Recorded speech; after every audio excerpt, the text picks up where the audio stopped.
Good afternoon, everyone. Welcome to our Invest Northern Ireland webinar on maximising your market reach through memberships and associations.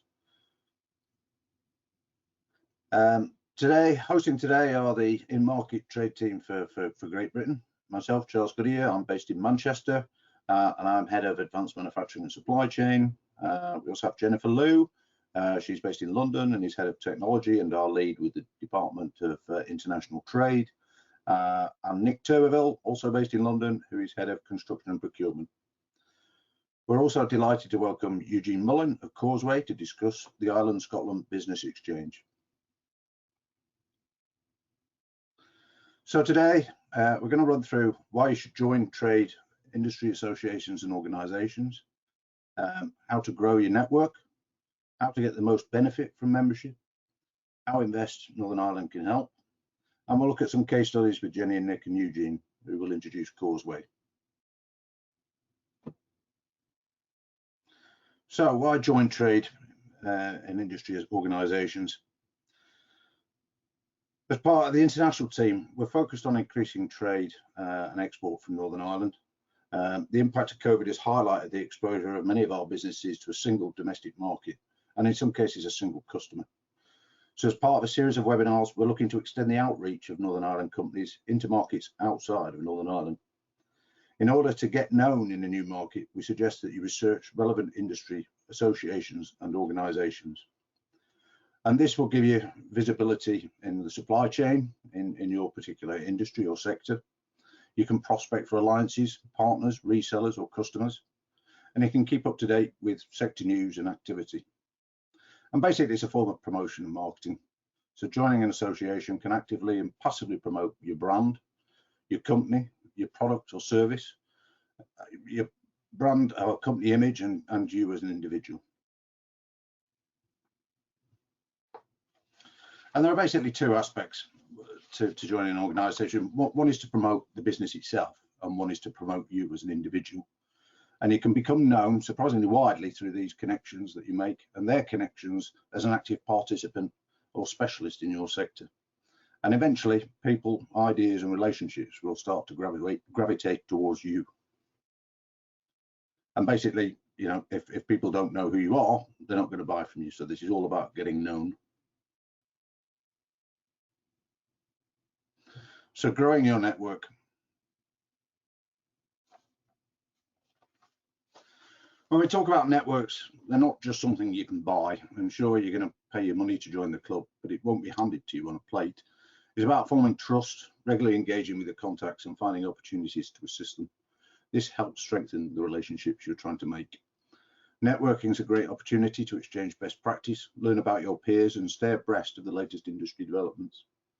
Networking doesn't come naturally to everyone. In fact, for some, the thought of starting a conversation with a stranger at a conference or event can incite a sense of anxiety.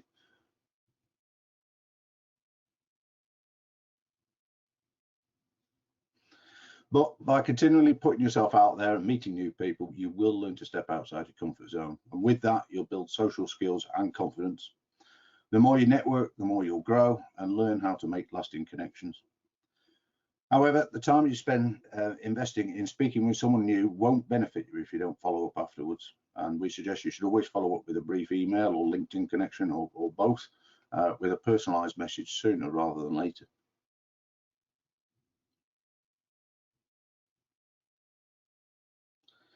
So getting the most benefit.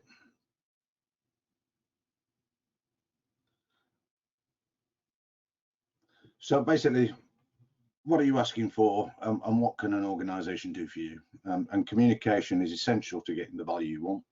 And what you want to know is how to get the maximum benefit. So most organisations will either have an account manager or at least a secretary that you can speak to. Talk with them through your goals for your membership. They'll give you a plan and probably explain how other people use their membership and give examples of what works well. And let's face it, a lot of these organisations are not altruistic. They're there to make money as well. And it means that it's in their interest to get them, that you get the maximum benefit from the organisation as well and continue to subscribe ongoing or better push money into sponsorship and events. They want to hear from you and understand what you want and will help you in formulating your plan.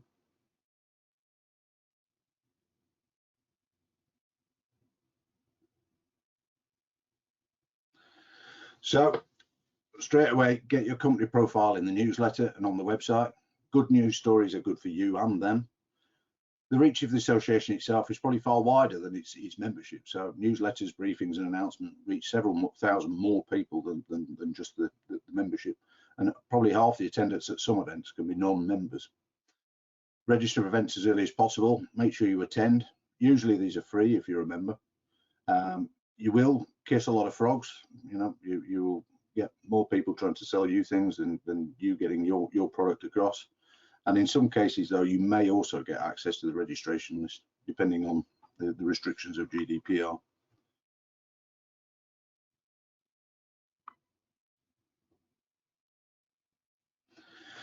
So, you know, talk at an event and you'll be on stage for the panel discussion and questions, which are an intrinsic part of the show.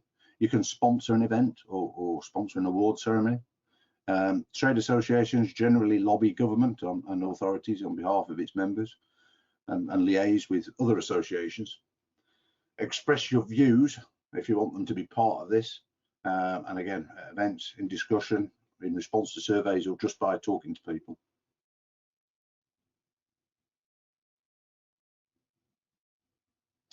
So how Invest Northern Ireland can help.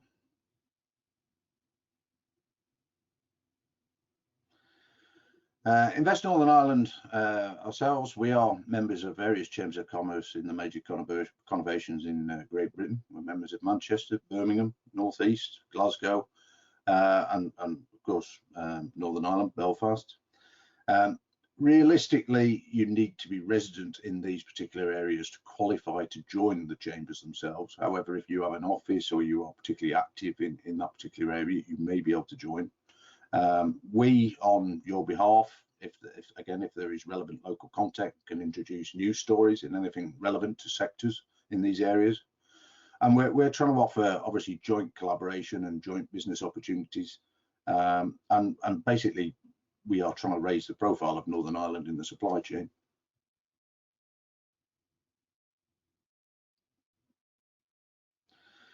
We've also joined the Rail Industry Association as an associate member.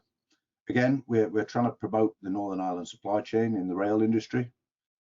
But for this particular company, and probably the same for many organisations, for any individual company to benefit from that organisation, they will be expected to join and subscribe.